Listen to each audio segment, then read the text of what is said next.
নমস্কার বন্ধুরা, স্বাগতম আমাদের চ্যানেলে। আজ 15 আগস্ট।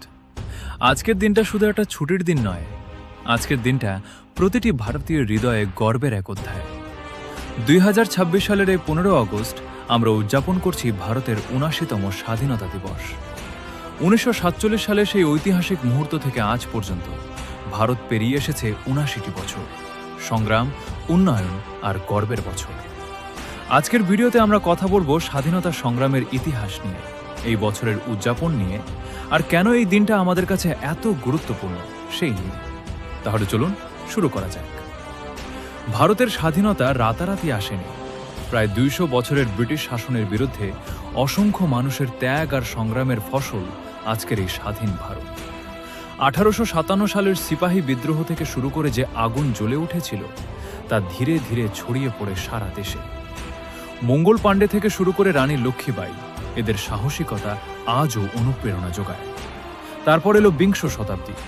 মহাত্মা গান্ধীর নেতৃত্বে অহিংস আন্দোলন, অসহযোগ আন্দোলন, লবণ সত্যাগ্রহ আর ভারত ছাড়ো আন্দোলন। এই আন্দোলনগুলো সারা দেশের মানুষকে একত্রিত করেছিল একটাই লক্ষ্যে, স্বাধীনতা। একই সময়ে সুভাষচন্দ্র বসুর নেতৃত্বে আজাদ হিন্দ ফৌজ সশস্ত্র পথে লড়াই করেছিল। ভগৎ সিং, চন্দ্রশেখর আজাদ, ক্ষুদিরাম বসুর মতো বিপ্লবীরা নিজেদের জীবন উৎসর্গ করেছিলেন দেশের জন্য। আর ছিলেন অসংখ্য নাম না জানা মানুষ, কৃষক, শ্রমিক, ছাত্র, নারী পুরুষ নির্বিশেষে, যারা রাস্তায় নেমেছিলেন শুধু একটা স্বপ্ন নিয়ে, একটা স্বাধীন ভারত। অবশেষে দীর্ঘ সংগ্রামের পর 1947 সালের 14 আগস্ট মধ্যরাতে পণ্ডিত জওহরলাল নেহরু তার বিখ্যাত ভাষণ ট্রিস্ট উইথ ডেস্টিনি দেন। আর 15 আগস্ট ভোরে ভারত জেগে ওঠে এক স্বাধীন রাষ্ট্র হিসেবে।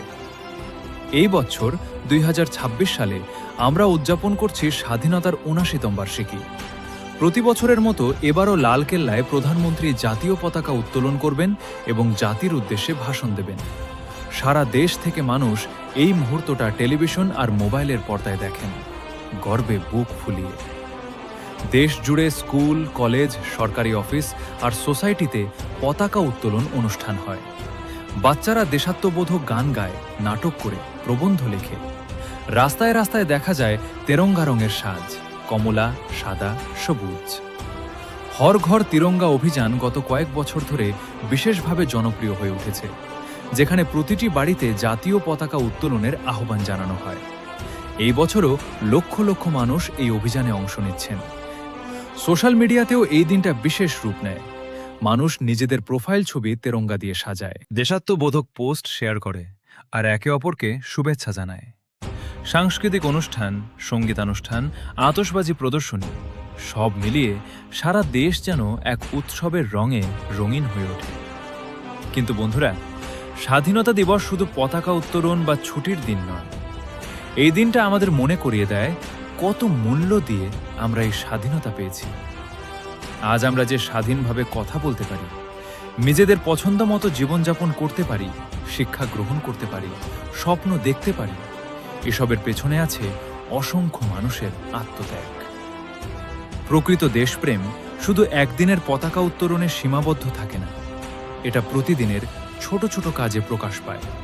নিয়ম মেনে চলা, পরিবেশ রক্ষা করা, একে অপরের প্রতি সহানুভূতিশীল হওয়া আর দেশের উন্নয়নে নিজের ভূমিকা পালন করা। আজকের তরুণ প্রজন্মের কাছে স্বাধীনতা দিবসের বার্তা হল অতীতের সংগ্রাম থেকে অনুপ্রেরণা নিয়ে ভবিষ্যতের জন্য কাজ করা। বন্ধুরা, আজকের এই ভিডিওতে আমরা দেখলাম কিভাবে ভারত তার স্বাধীনতা অর্জন করেছিল, 2026 সালের উদযাপন কেমন হচ্ছে আর স্বাধীনতার প্রকৃত অর্থ কী। ৭৯ বছর আগে যে স্বপ্ন নিয়ে আমাদের পূর্বপুরুষরা লড়াই করেছিলেন, সেই স্বপ্নকে বাস্তবে রূপ দেওয়ার দায়িত্ব এখন আমাদের সবার। আসুন আমরা প্রতিজ্ঞা করি, জয় হিন্দ, বন্দে মাতরম। তেরঙ্গা পতাকা আকাশে উড়ছে, আতশবাজির দৃশ্য, দেশাত্মবোধক সঙ্গীত। ভিডিওটা ভালো লাগলে অবশ্যই লাইক করুন, বাংলা ইন্সপায়ার স্টোরি চ্যানেলটা সাবস্ক্রাইব করুন আর কমেন্টে জানান আপনি কিভাবে এই বছর স্বাধীনতা দিবস উদযাপন করছেন। আবার দেখা হবে পরবর্তী ভিডিওতে। ততক্ষণ পর্যন্ত ভালো থাকুন, নিরাপদে থাকুন।